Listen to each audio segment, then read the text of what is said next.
Bueno, buenas tardes a todos y a todas. Comenzamos con la última charla del día de la Semana del Diseño. Hoy vamos a estar viendo biomateriales sustentables con Camila Castro.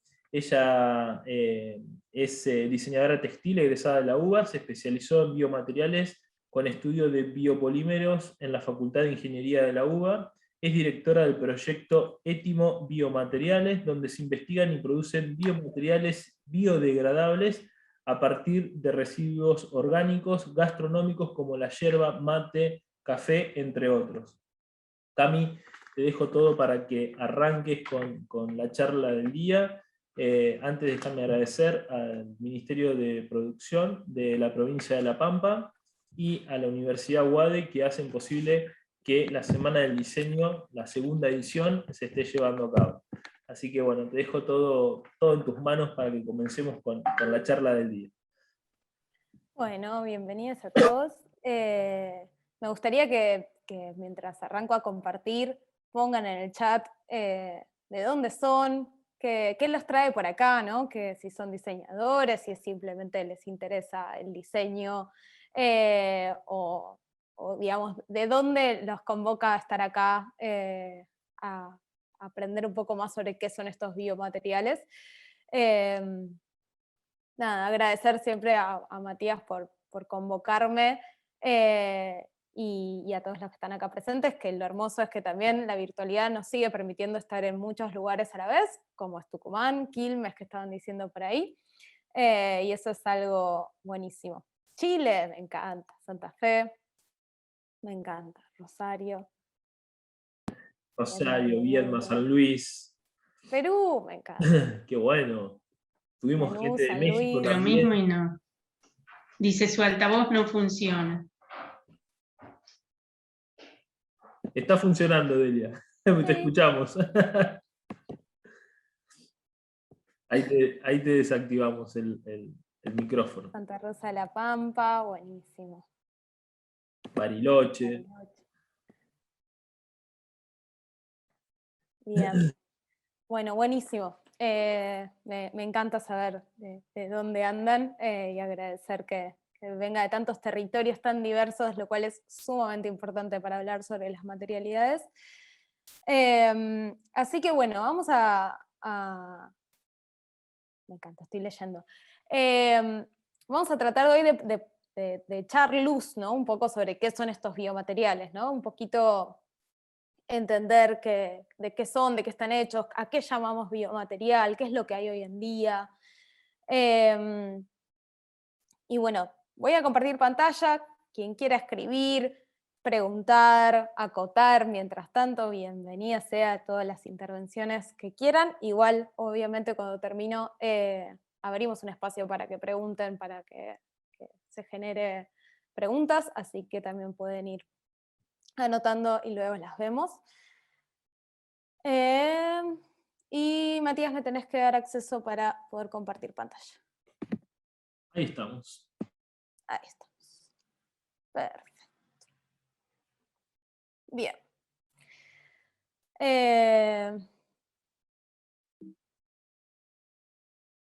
Bueno, para arrancar a hablar sobre los biomateriales, ¿no? Primero hay que entender un poco en dónde están enmarcados, qué es lo que los convoca, ¿no?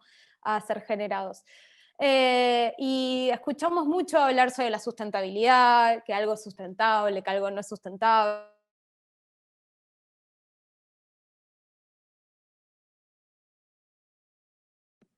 Cami. Hola, hola.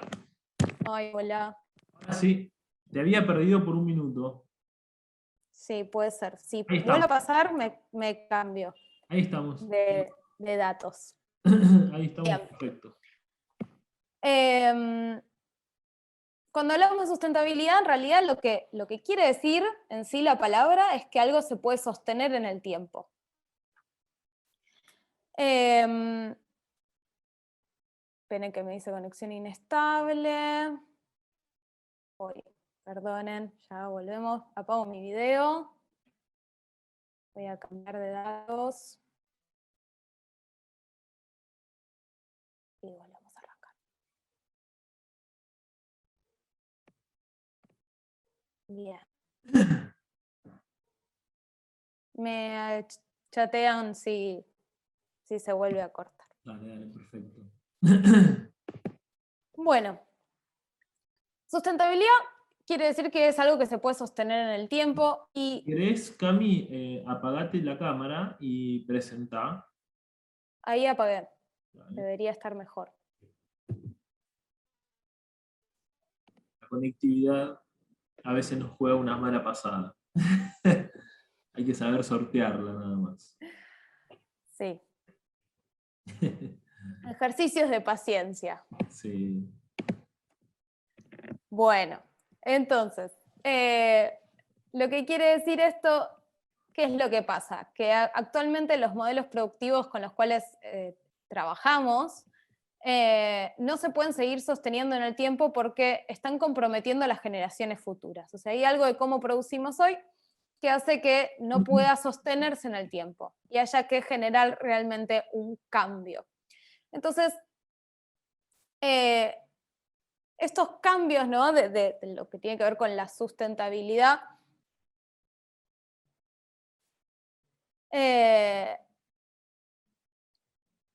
estos cambios que tienen que ver con la sustentabilidad es algo que en realidad va sucediendo paso a paso, ¿no? O sea, no hay realmente algo que sea más sustentable, sino que tiene que ver con ir cambiando los modelos productivos para llegar a un modelo que se pueda seguir sosteniendo en el tiempo.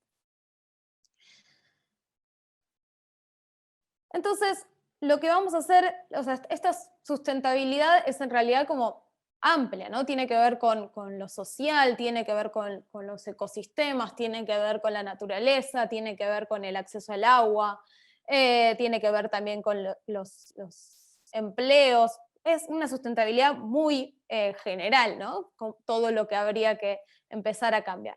Y en realidad lo que estamos haciendo acá es usar la materialidad como un punto de anclaje, ¿no? Para pensar sobre la sustentabilidad.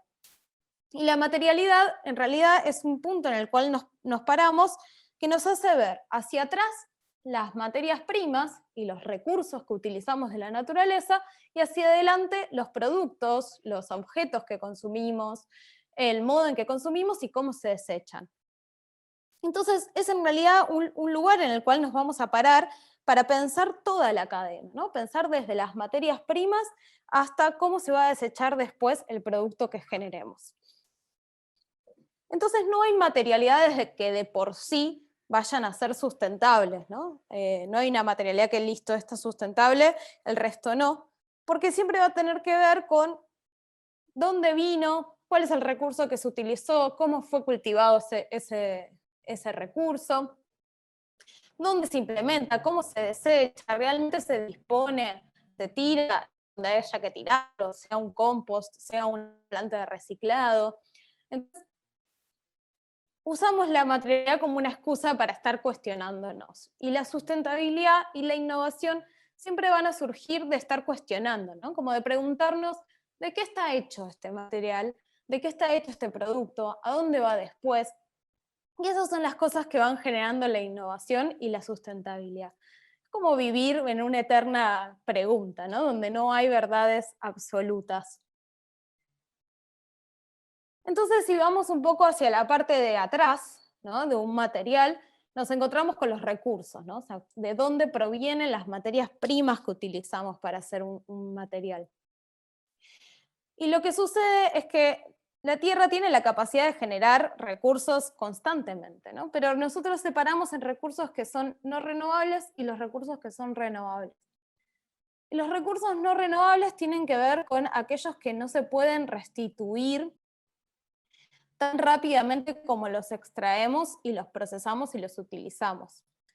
El gas, el metal, el petróleo, por ejemplo, ¿no? Que es de donde viene el plástico, los minerales, son todos recursos que son no renovables. Porque la Tierra los va a seguir generando, no es que se van a agotar, ¿no? Solemos decir mucho que los recursos se agotan, que el petróleo se está agotando, pero en realidad no es que no se vayan a generar. El tema es que tardan millones de años en generarse y entonces nosotros los extraemos, los procesamos, los utilizamos en un tiempo mucho menor que millones de años. Entonces no le damos tiempo a que se pueda regenerar ese recurso. Entonces lo que se está pensando es pasar a ciertos recursos que sean renovables, es decir, que tengan la capacidad de restituirse a una velocidad mucho más rápida. Y ahí entran el agua, la energía solar, el aire, por ejemplo, la flora y la fauna. Estos recursos son los que consideramos renovables, pero no quiere decir exactamente que sean renovados, ¿no? Hay una gran diferencia entre que un recurso se pueda renovar a que realmente se lo esté renovando. Como por ejemplo el agua, ¿no? El agua es un recurso que realmente podría ser renovado, pero ya sabemos que tenemos muchos problemas de contaminación de agua, por ejemplo. Entonces, está bueno saber que aunque las cosas vengan de un recurso renovable, hay que estar conscientes de que realmente se esté cuidando el ecosistema en el cual se está generando ese recurso. Por eso, cuando pensamos, ¿no?, sobre cómo nosotros nos vinculamos con los recursos, es siempre estar pensando en cómo el ser humano se vincula con la naturaleza, ¿no? Entonces, no hay realmente recursos que de por sí sean el mejor, sino que tiene que ver con cómo nosotros nos vamos a vincular con estos recursos.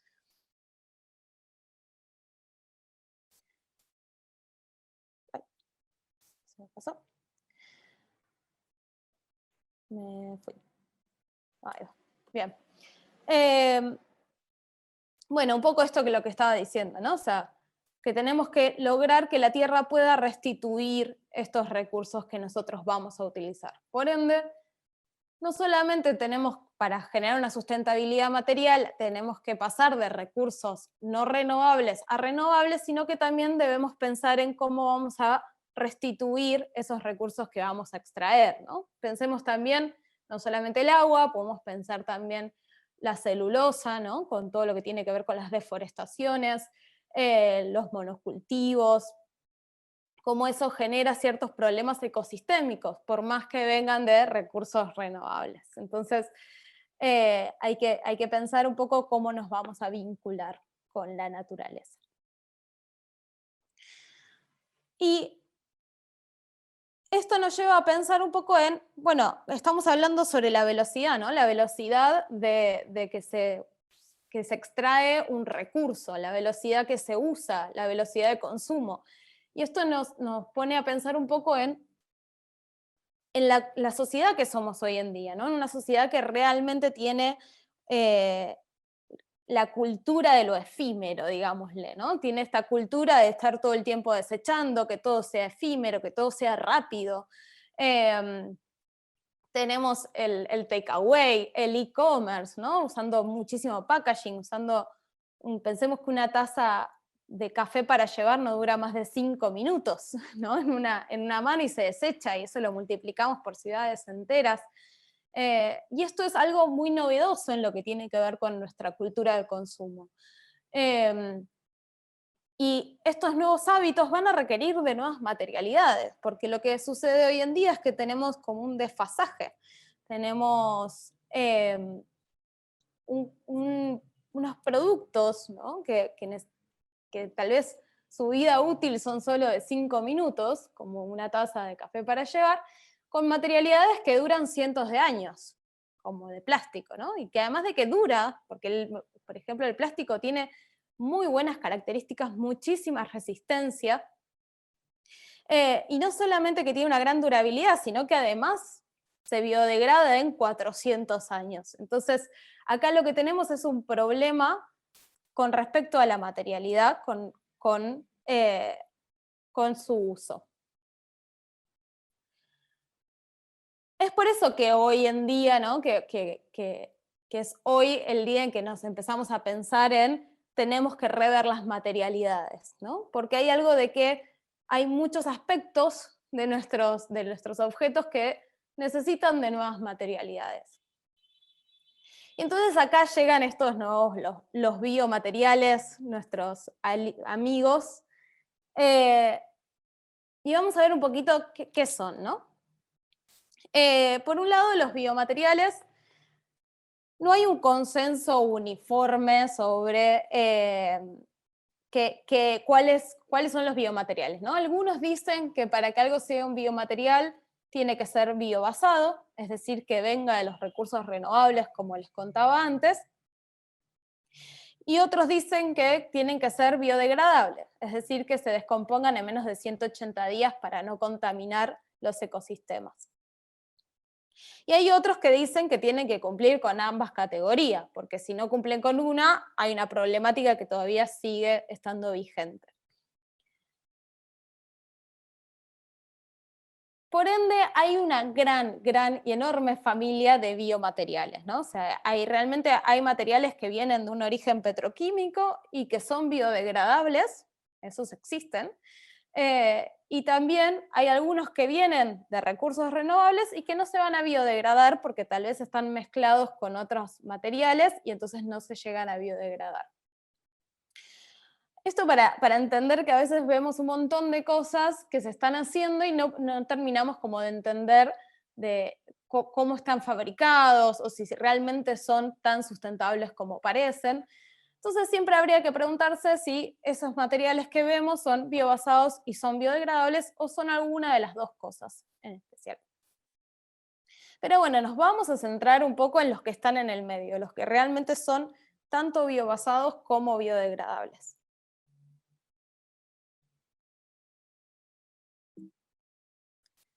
Y entonces, acá vamos a ver que hay una gran familia de biomateriales.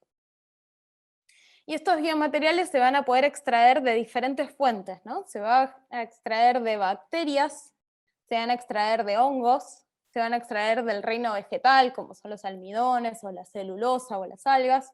También se van a poder extraer de proteínas, como es la caseína de la leche, o el colágeno, ¿no? De los residuos pesqueros, o los residuos de cualquier industria animal.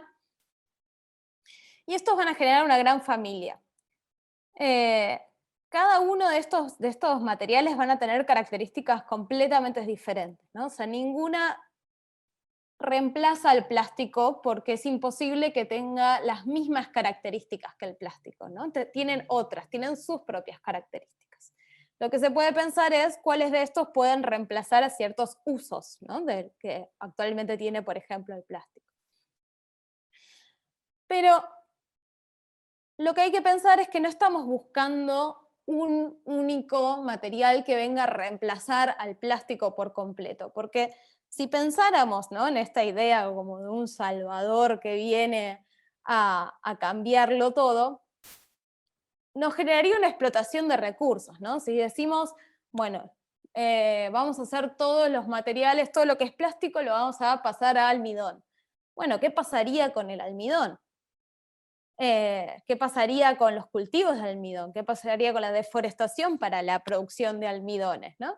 Entonces, no solo es pensar en cambiar las materialidades a materias de recursos renovables, sino que también es pensar en un ecosistema material. O sea, pensar en realmente una diversidad de materiales donde cada característica de cada material sea como precisa y coherente a donde la queramos aplicar, ¿no? Es como una mirada más ecosistémica en general, ¿no? De estar pensando de dónde va a venir, cuáles son las características del material, dónde lo voy a aplicar, cómo puede ser que, por ejemplo, para un tipo de packaging usemos un tipo de biomaterial y para otro packaging usemos otro, ¿no? ¿Por qué? Porque uno tiene que ser más impermeable, porque el otro tiene que ser más resistente. Es empezar a pensar la cadena completa y pensar de una manera ecosistémica.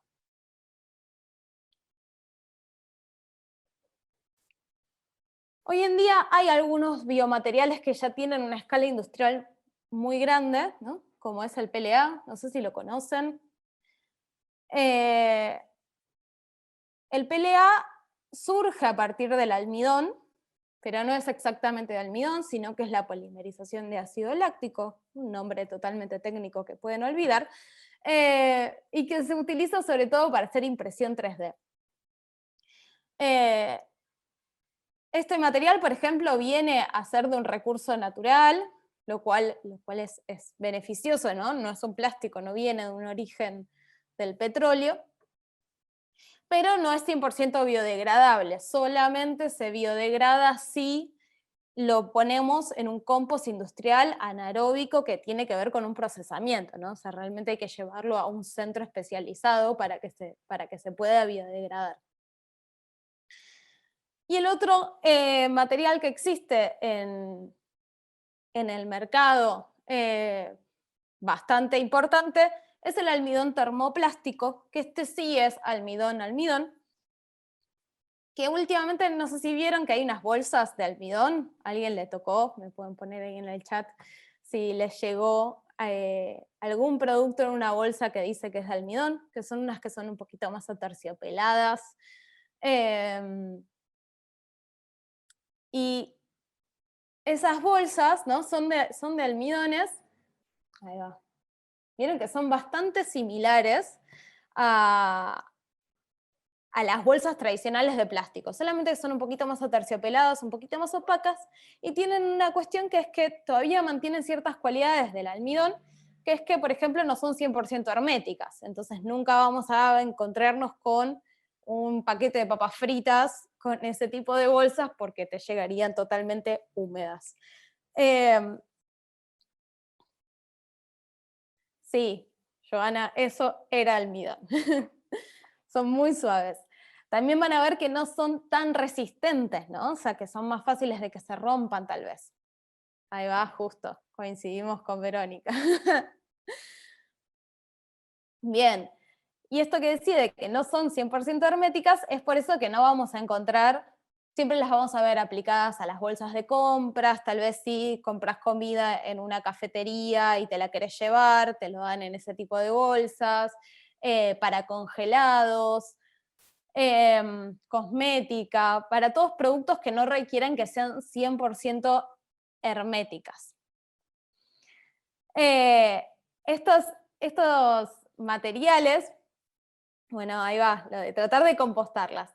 Estos materiales son de escalas muy industriales y muchas veces manejan una mezcla con distintos polímeros, ¿no? Que hacen que no sean 100% biodegradables. Hay muchas de estas bolsas que mezclan el almidón termoplástico, que es realmente biodegradable, con un poco de PLA, que eso necesita un compost industrial anaeróbico, como les contaba antes. Entonces, hay algo, ¿no?, en esa producción que tiene algunas deficiencias todavía. Y hay algo que tienen este tipo de materialidades, que es que trabajan en escalas muy grandes y no tienen en cuenta, por ejemplo, ¿no? Nosotros como consumidores no tenemos ni idea de qué almidón viene este material, ¿no? O sea, nos dicen, muy lindo, viene un material que dice que es de almidón, pero ¿sabemos de qué almidón? ¿De dónde viene? ¿Fue producido en la Argentina? ¿Fue producido acá? ¿Fue producido en otro lado y esta bolsa directamente se está trayendo desde otras partes del mundo hasta acá? ¿Qué necesitan para que sea biodegradable? ¿Necesita estar en un compost o si yo lo tiro en la tierra ya es realmente biodegradable, ¿no? Hay algo de estos materiales que tienen una escala muy grande y que a algún punto tratan de reemplazar al plástico de una manera igual, ¿no? O sea, realmente del mismo sistema productivo, pero en vez de usar un plástico petroquímico pasamos a un recurso renovable.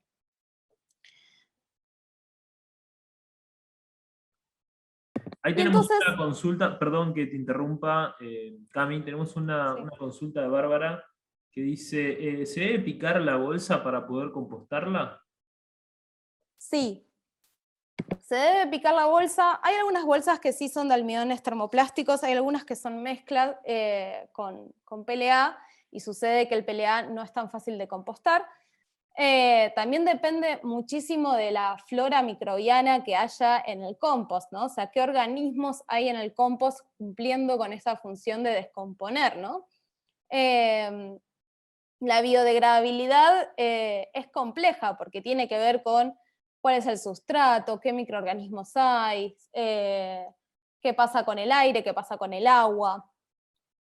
Es un tema súper interesante y complejo, ¿no? Para decir. Pero sí, obviamente que como todo material que se quiera compostar, cuanto más chico esté, más fácil hacemos que se biodegraden los materiales. Bueno, traía esos ejemplos, ¿no?, de materiales industriales, ¿no?, de escalas muy grandes, para pensar algo completamente opuesto, que es qué pasa si pensamos los materiales de una manera local, ¿no? ¿Qué pasa si volvamos a pensar en esto de la sustentabilidad como algo más general, algo más global, en el cual se está teniendo en cuenta todos los ecosistemas que hay a su alrededor? ¿Qué pasa con respecto a la sociedad que está involucrada, ¿no? O sea, ¿qué pasa con quienes trabajan, quienes consumen? Y entonces empezar a pensar el diseño local, o sea, pensar cómo fabricamos biomateriales desde nuestros propios territorios. Y ahí surge un poco esta pregunta de, bueno, ¿cuál es el ecosistema de una ciudad, ¿no? Porque al menos yo me encuentro en la ciudad de Buenos Aires, lo cual, muy lindo esto de diseñar con la naturaleza, pero realmente creo que para llegar a un cultivo tengo que hacer mínimo 400 kilómetros, ¿no? O sea, ¿cómo hacemos para diseñar con esta naturaleza y pensando en el cuidado de los ecosistemas estando en una ciudad? Exacto, como dice Joana, ¿no? O sea, si volvemos a la primera, ¿no? Pensemos la sustentabilidad de una manera general, global.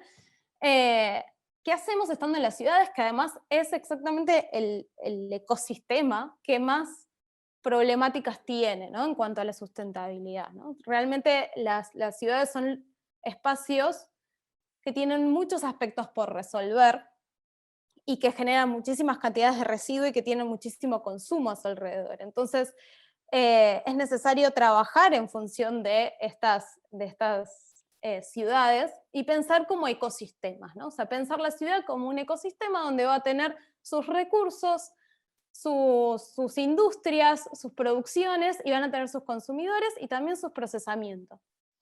Entonces, nos ponemos a pensar en cuáles son estos recursos naturales que tenemos disponibles en las ciudades.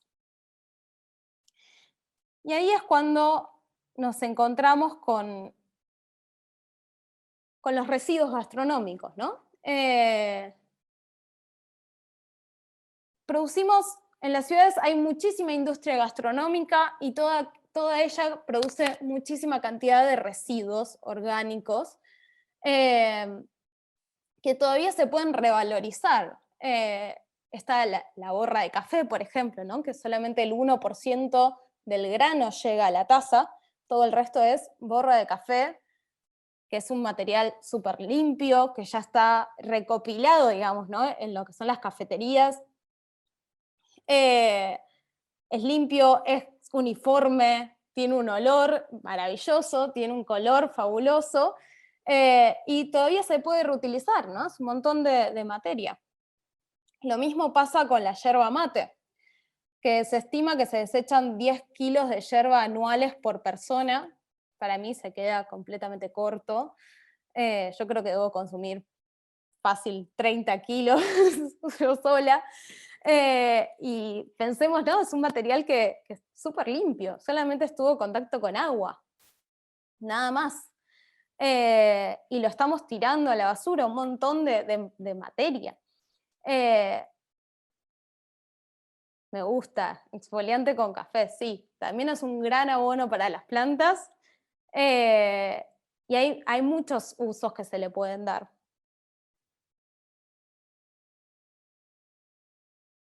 Claro, me gusta. Sí, pensar de una manera de cadena, ¿no? ¿Cómo se puede dar más vueltas a esto? Aquello que ya es un residuo, por ejemplo, cualquiera de estos residuos gastronómicos, ¿cómo esto puede tener una segunda vuelta? ¿Para qué sirve todavía esto, no? Por eso digo que hay que pensar un poco la sustentabilidad de una manera mucho más global. Y lo que se dice una economía circular, ¿no? Cuando para una industria eso es un desecho, otro lo puede transformar en algo que todavía tenga cierta utilidad y así constantemente. Eso tiene mucho que ver con esta modalidad del reciclado, ¿no? O sea, esto conocemos mucho lo que es reciclar, el reciclado de plásticos, el reciclado de cartones, el reciclado de metales. Y acá lo que le estamos dando es una segunda vuelta, a decir, bueno, no solamente es reciclado, sino que además es biodegradable. O sea, reciclamos y además es posible que vuelva a la tierra. Hay miles de otras materias primas, cáscaras de huevo, cáscaras de cítricos, el bagazo de la cerveza. Hay una gran cantidad de materias que se pueden utilizar para hacer biomateriales y que todos esos van a producir diferentes características visuales, diferentes propiedades. Por ejemplo, el café tiene la capacidad de absorber los malos olores, ¿no? Y además retiene mucho la humedad, entonces van a ser materiales que tengan esas características. La yerba mate, por ejemplo, es antioxidante, y hay varios proyectos sobre packaging con extracto de yerba para que justamente si envolves una fruta ahí no se oxide, ¿no? O sea, una banana, por ejemplo, una manzana. Entonces, no solamente revalorizamos un residuo, sino que además podemos atribuirles a ciertos materiales características que tienen estas materias primas. Y eso también nos acerca muchísimo más a conocer la naturaleza, o sea, conocer las propiedades, conocer esto que tienen, y poder diseñar desde ahí. Entonces, un poco lo que hacemos es agarrar de la industria gastronómica, extraer lo que sea un residuo, principalmente lo que es café o lo que es yerba, eso se transforma en un material que se puede transformar en algún producto y que luego puede ir a un compost tranquilamente o a la tierra, ¿no? O sea, siempre que sea 100% biodegradable.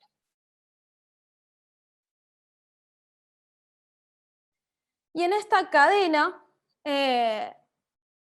lo que desde Timo hacemos es diseñar un material, ¿no? O sea, desde pensar absolutamente todas las características que tiene un material, pensar las resistencias. Ay, creo que... ¿Me escuchan? Porque me dice que estoy medio inestable. Te escuchamos perfecto, Cami. Joya, listo, sigo. Bien, Verónica, hay una pregunta. ¿Cómo se hace para que no se hongue el material una vez convertido en producto? Bien, esa es una gran pregunta que me encanta, que es la diferencia entre la durabilidad de un material y la biodegradabilidad de un material.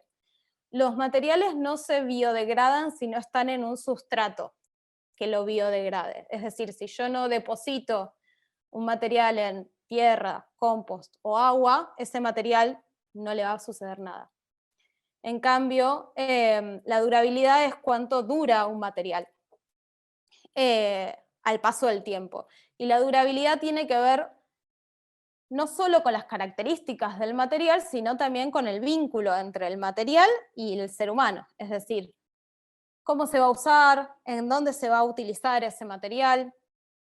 Por ejemplo, va a estar a la intemperie, va a estar en un interior, va a estar, lo queremos que dure años, queremos que dure minutos, lo vamos a tener que lavar, como ahí pregunta Joana. ¿Son lavables? ¿Se pueden meter en un lavarropas? ¿Se puede lavar un plato? ¿Qué se puede?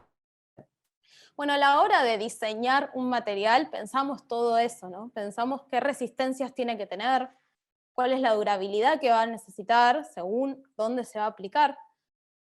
¿Cómo va a ser la desechabilidad de esto, ¿no? O sea, ¿realmente necesitamos que se deseche a los 5 minutos como sería una taza de café, o necesitamos que dure 4 o 5 años como si quisiésemos una prenda? ¿Cuál es la experiencia que queremos que haya? ¿No? En cuanto al tacto, en cuanto al color, la textura, queremos que sea olfativo, no queremos que sea olfativo, y cómo es toda la cadena productiva, o sea, de dónde va a venir ese residuo, de dónde van a venir esas materias primas, y a dónde va a llegar, quién lo va a usar, ¿no? Teniendo en cuenta todas estas cosas.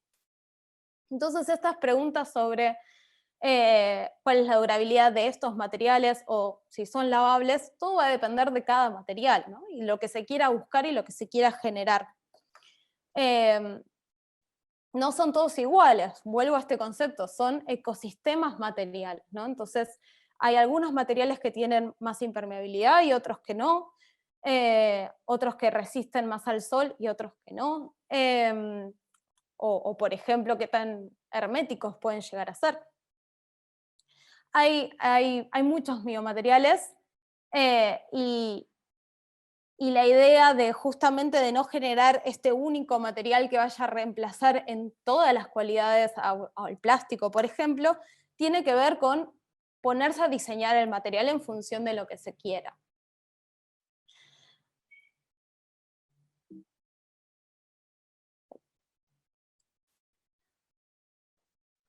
Entonces, bueno, un poco esto que venía diciendo, ¿no? Todos estos materiales, estos biomateriales, se pueden generar láminas, se pueden hacer flexibles, se pueden hacer rígidos, se pueden moldear, se pueden grabar, se pueden generar texturas, se puede hacer una infinidad de cosas. Lo único que corresponde a la característica de biomaterial es en algún punto que sea biobasado y que sea biodegradable. Después, realmente todas las otras características se pueden ir regulando. Por supuesto que todas son mucho más susceptibles que lo que son, por ejemplo, un plástico, ¿no? Pero porque justamente estamos buscando que este material en algún momento pueda volver a la Tierra, y en algún momento medianamente corto, porque si queremos que no genere contaminación, tiene que biodegradarse rápidamente. Esto no quiere decir que dure solamente minutos, hay materiales que si están en interiores duran años, yo tengo cosas de hace muchísimo tiempo.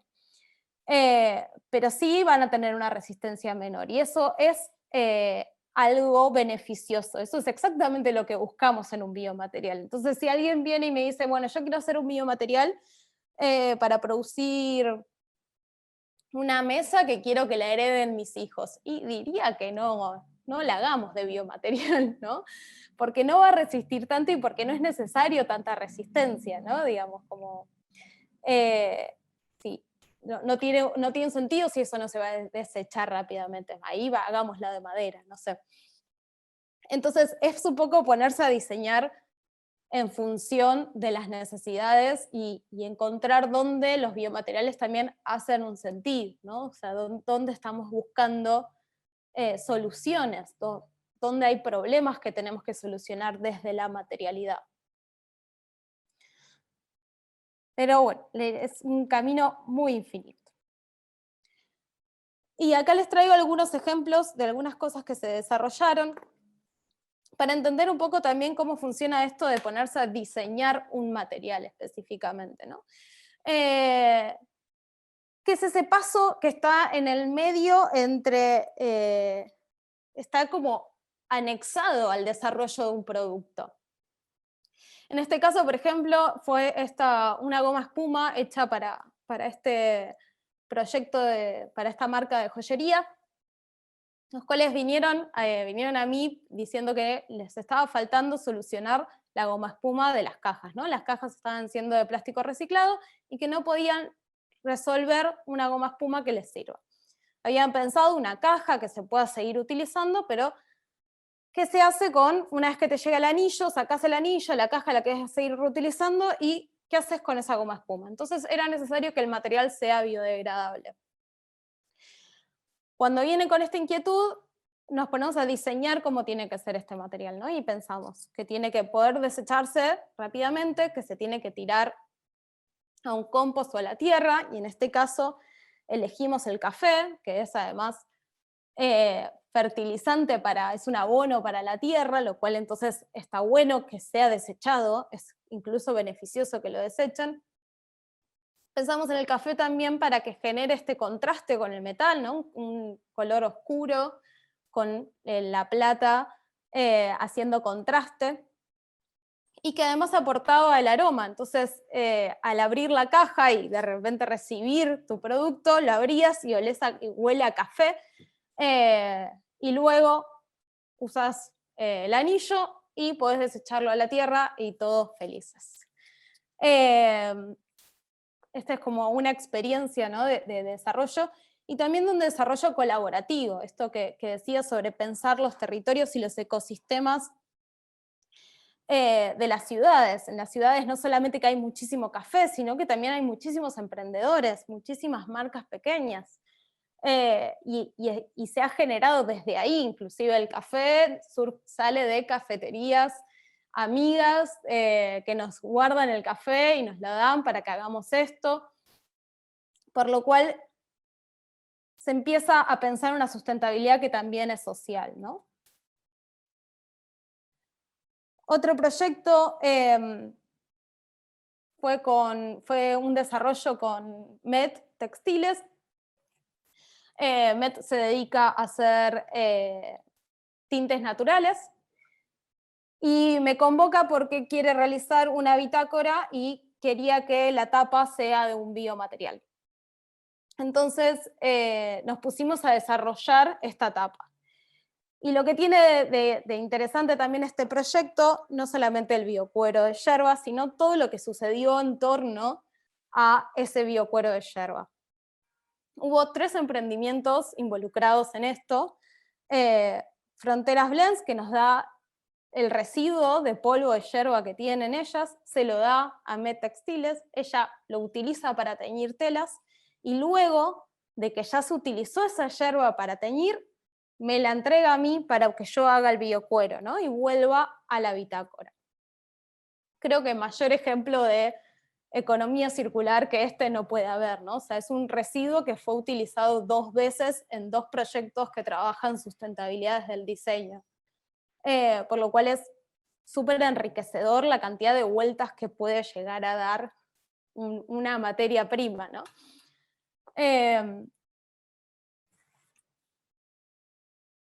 Y estas nuevas materialidades van a requerir de nuevos hábitos también. Así como decíamos que los nuevos hábitos de consumo requieren de nuevas materialidades, estas materialidades también van a requerir de nuevos hábitos. O sea, necesitan que exista un consumidor que sea más político, un consumidor que esté preguntándose de dónde vienen las cosas, quién las hizo, inclusive qué sustentabilidad social tienen por detrás, qué sustentabilidad tienen con respecto a los recursos, ¿no? Y al cuidado de los recursos. Necesitamos que sean consumidores que sean guardianes de los ecosistemas, ¿no? De todos los ecosistemas, tanto regionales, nacionales, locales. Exigir, ¿no?, todas las políticas públicas que tienen que ver con regular estos materiales o los incentivos a estos nuevos materiales, ¿no? Estar como entendiendo qué es lo que sucede con respecto a eso. Y obviamente que todo lo que tiene que ver con un consumo diferente aporta muchísimo a que puedan crecer estas nuevas propuestas de materiales y estas nuevas propuestas de diseño. Bueno, hasta acá presentación. Agradezco mucho que estén acá para cuestionarse y preguntarse de qué están hechas las cosas que consumimos y cuáles son las posibilidades de materiales que existen. Como lo dije al principio, cuestionarse es lo que genera el cambio sustentable y es lo que genera las innovaciones, así que realmente agradezco que estén acá. Y bueno, abro para que Abrimos haya micrófonos. preguntas. Abrimos micrófonos. Voy a ver si puedo prender la cámara. Ahí estamos. Si se la banca. Laura, me encanta. Verónica, amo. Acá teníamos una. ¿Dónde puedo estudiar? A ver, hoy se me fue. ¿Dónde puedo estudiar el desarrollo de un producto? Bien, en Étimo hay curso de biomateriales para aprender a fabricarlos desde tu casa y entender realmente cómo empezar a producir biomateriales. Así que invito a pasar por la página web o por el Instagram, ahí van a encontrar toda la info. Y ahí estoy leyendo a Joana. Hablabas de cuán sensato es la aplicación del material en base a su durabilidad. Estoy armando un emprendimiento de productos de decoración respetuosos con el medio ambiente. ¿Los biomateriales son aplicables a este proyecto? Bueno, va a depender de qué tipo de producto quieras generar. O sea, si no es lo mismo, si está en contacto con alimentos, si no, si se tiene que lavar, si es para que esté interior, si es que esté para exterior.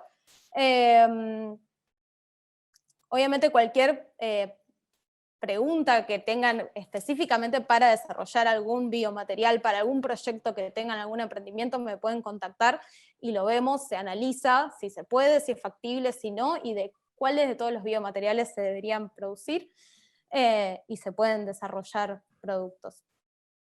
Móviles, pantallas se pueden tranquilamente.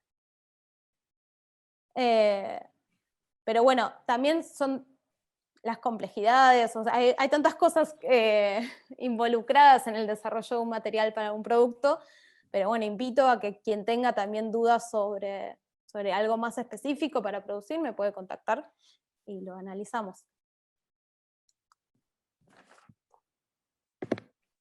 El de las macetas me encanta. Es un ejemplo que me encanta. La maceta tiene una cuestión, que es que la maceta tiene tierra y tiene flora microbiana. Por ende, la tierra empieza como a biodegradar al mismo material, ¿no? Siempre y cuando se estén pensando en los biomateriales desde una manera biodegradable. Como dije antes, no hay un consenso, o sea, uno puede pensar un biomaterial simplemente porque venga de recursos renovables, pero que tal vez no sea biodegradable. Entonces, se podría hacer una maceta que venga tal vez no de plástico y que venga de recursos renovables, y que tal vez no se biodegrade o que no se biodegrade en 180 días como tiene que ser para que sea considerado biodegradable, se puede. Claro, se puede hacer biomateriales que tal vez no duren, no se biodegraden tan rápido, pero tal vez se biodegradan más rápido que el plástico. Pero sí, es justamente uno de los más complejos, porque, bueno, eso lo que tiene que estar en contacto con agua, porque se empiezan como a, no biodegradar, pero se empiezan a hacer susceptibles, no es que se deshacen así rápidamente de la mano.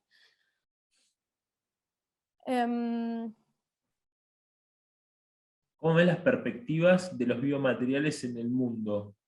¿Cada vez hay más gente involucrada o crece lentamente? Cada vez hay más gente, me parece que es exponencial desde hace unos años a hoy. Cada vez hay más gente involucrada y más desarrollos en todos los aspectos, o sea, desde el lado del campo de la ciencia, desde el diseño, en materiales de gran escala, como les mostraba al principio, a otro tipo de pensamiento. Crecen a la velocidad que tienen que crecer.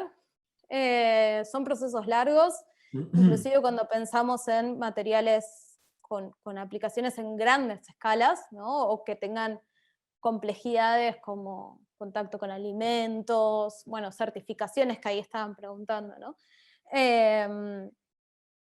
Eso también son desarrollos que llevan más tiempo y no por eso no se estén haciendo, ¿no? Entonces cada tipo de biomaterial crece como tiene que crecer. Bueno, curso que ahí preguntaban, el curso es online, lo pueden encontrar en la página web, en Etimo Biomateriales, así que ahí está disponible todo el tiempo. Existen biomateriales respirables y a la vez impermeables. Sí, o sea, la verdad es que la impermeabilidad de los biomateriales es muy compleja. Porque cuanto más impermeable es un material, menos biodegradable es. Hay igual materiales que sean impermeables. Imagino que en cuanto a respirables e impermeables en bioconstrucción, ya ahí es un terreno que me parece muy sofisticado para mi conocimiento. Me pregunto por qué tiene que ser respirable, ¿no? Me empiezo a preguntar. No sé, me encantaría saber si tenés micrófono para explicar. Genial. Me interesa. Diego. Hola, buenas. Hola, ¿me escuchan? Sí. Hola, soy Diego, acá de Chile, del sur de Chile. Muy bonito por acá. Te mando un saludo enorme. Gracias. Oye, Cami, muchas gracias por tu charla. En verdad, he estado súper metido en lo que es la bioconstrucción últimamente y me interesa muchísimo en los biomateriales. no me pregunten por qué. Creo que tiene una conexión directa con la bioconstrucción. De alguna manera lo voy a averiguar y cuando encuentre esta fórmula se los voy a hacer saber, pero por eso hago estas preguntas tan, eh, qué sé yo, no, tan específicas, porque es algo que, claro, que no sé si existe. Entonces, bueno, me gusta mucho la innovación, trabajo con bioconstrucción, con fardos de paja específicamente. Que bueno, es un residuo agrícola, así que estamos ok en ese sentido. Y me encantaría entender si es que existe un material transpirable porque la paja produce inercia térmica, son casas que respiran, y por ende el material con el que uno tiene que revestir estas casas tiene que también dejar respirar a la paja, pero sin dejar pasar el agua. Es un gran desafío y me encantaría seguir desarrollando algún tipo de material que me permita construir en bioconstrucción con la paja. Me encantaría. Por eso me Bueno, pregunto también. me parece muy interesante. La bioconstrucción me parece un terreno. Bueno, hay algo que está muy bueno de entender, que es que los biomateriales también tienen muchos saberes ancestrales, ¿no? Como que, por ejemplo, los almidones, el uso del almidón en algo que no sea alimenticio es muy antiguo. O sea, pensemos que un pergamino, por ejemplo, fue hecho con almidón, ¿no? Em, los papiros, perdón, los papiros también. Entonces, hay muchos saberes ahí. La bioconstrucción está muy anclada, ¿no? Saberes súper ancestrales. eh, y no sé cómo actualmente hacen lo de impermeabilizar, pero creo que de alguna manera lo solucionan. Me parece muy interesante pensar la bioconstrucción en cómo se haría ese traspaso si uno pensara la bioconstrucción en una ciudad, ¿no? Porque las bioconstrucciones en general son justamente un muy buen ejemplo de un diseño local, ¿no?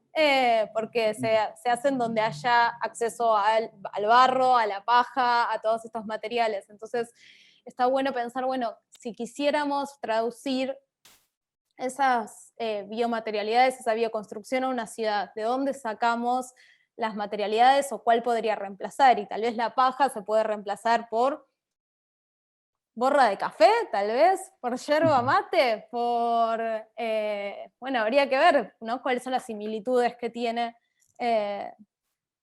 y me parece súper interesante. Habría que pensar, por ejemplo, me parece que el café podría ser algo muy interesante para abordar porque tiene la capacidad de absorber la humedad. No es impermeable, pero hay algo ahí que tal vez arma un sentido, ¿no? En esto que decís de que respira. Siempre pienso inevitablemente en materiales locales, por supuesto.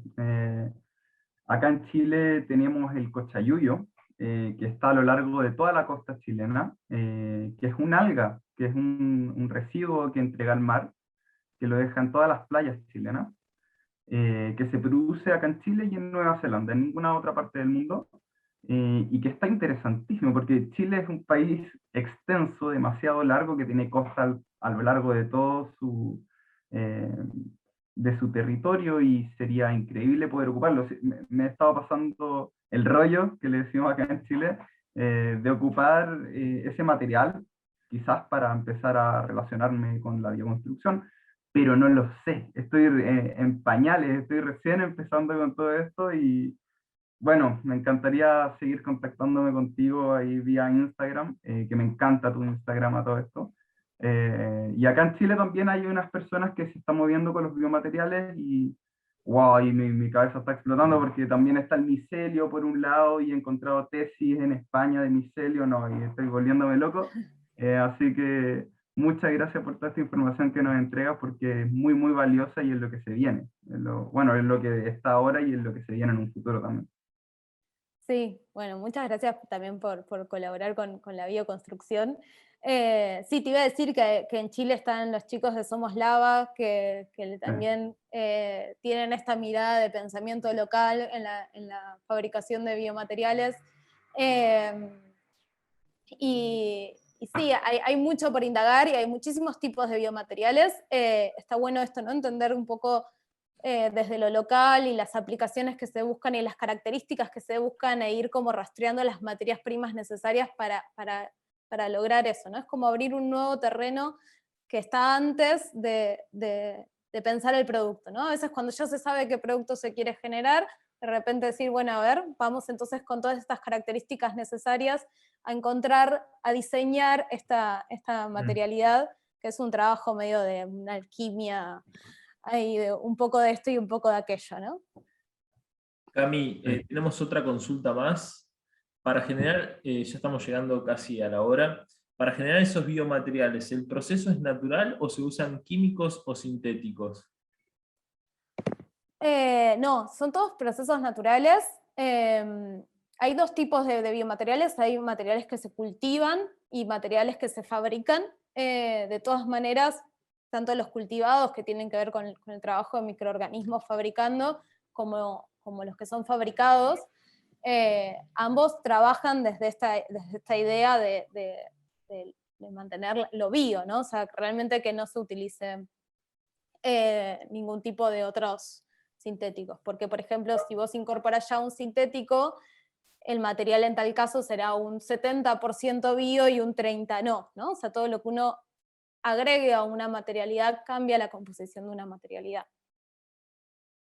¿No sería mejor llamarlos bioresiduos porque también pueden ser biomateria a otros que vienen de la naturaleza, pero no son residuos sino nuevos?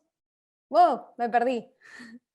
Me perdí, pero me parece interesante. ¿Estás por ahí, Gracie, para abrir micrófono? Me parece una reflexión copada. Hola, ¿me escuchás?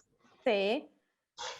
Claro, yo te estaba preguntando, yo cuando pensé que hablabas de biomateriales, pensé que eran materiales que venían de la biología, no que eran residuos, porque por ejemplo nosotros hacemos crayones de cera de soja, pero la cera de soja es un hidrogenado del aceite de soja, no es un residuo. Se hidrogena el aceite para hacer una cera, la cera es nueva, no es que viene reusada de una vela.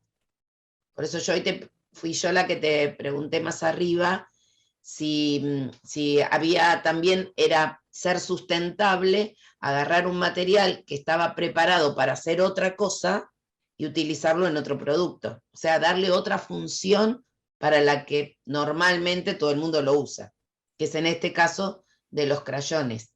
Los crayones son de parafina. Nosotros reemplazamos la parafina, que es un derivado del petróleo, por un biomaterial, porque la cera de soja es natural y cumple la misma función, pero no es perjudicial y además es sustentable, porque mientras vos plantes soja vas a tener cera de soja, pues vas a tener aceite. Sí, ¿Comprendida la pregunta? Sí, sí, sí. Los biomateriales, como decía antes, hay distintos tipos de biomateriales, ¿no? Hay biomateriales que vienen de la biología, más específicamente, como son los materiales cultivados, como es el micelio, la nanocelulosa, que trabajan con bacterias, que trabajan con hongos, y otros que son fabricados. En este caso, sí sería un biomaterial porque viene de un recurso renovable y que además se puede biodegradar tranquilamente. Entra en las categorías. Sí estaría bueno pensar, bueno, de dónde viene un poco esto que traía un poco a reflexión con respecto a las bolsas de almidón o al PLA, ¿no? De preguntarse de dónde viene, cómo es esa soja, cómo fue tratada en su ecosistema, ¿no? Cómo es ese cultivo. Y me parece que igual preguntarse esas cosas no tiene que ver con hacer una crítica de rechazo, sino como de avance, ¿no? Decir, bueno, ¿de dónde viene? ¿Cómo es el cultivo de la soja? Tiene un montón de problemas. Ok, ¿hay alguien que esté produciendo soja de otra manera? ¿Se puede? ¿Yo podría colaborar con la restitución de ciertos ecosistemas donde se plantan soja? Me parece que tiene que ver con eso, pensar una cultura biomaterial diferente. Pero después en las características puras, sí, sería un biomaterial. Gracias. Bueno, llegamos al final del día, al final del anteúltimo día de la semana del diseño. Gracias, Cami, gracias por la charla, la verdad que estuvo súper interesante. Gracias a todos ustedes por hacerse un espacio y sumarse a esta charla y a todas las charlas de la semana del diseño. Mañana vamos a llegar al último día de la Semana del Diseño. A las 16 horas vamos a estar hablando con Adriana Torres. Vamos a diseñar, les va a contar cómo fue su su trayectoria, desde diseñar un muñeco hasta una colección de asientos para una empresa italiana. No se la pueden perder, es súper interesante. Todo su recorrido, ella fue la creadora de Miga de Pan, así que los espero mañana a las 16 horas, y a las 19 horas vamos a estar con Julio Oropel. Él es arquitecto y diseñador. Vamos a ver el diseño en madera. También otra charla súper importante para que no se la pierdan. Gracias a todos nuevamente, será hasta mañana y que la pasen muy bien.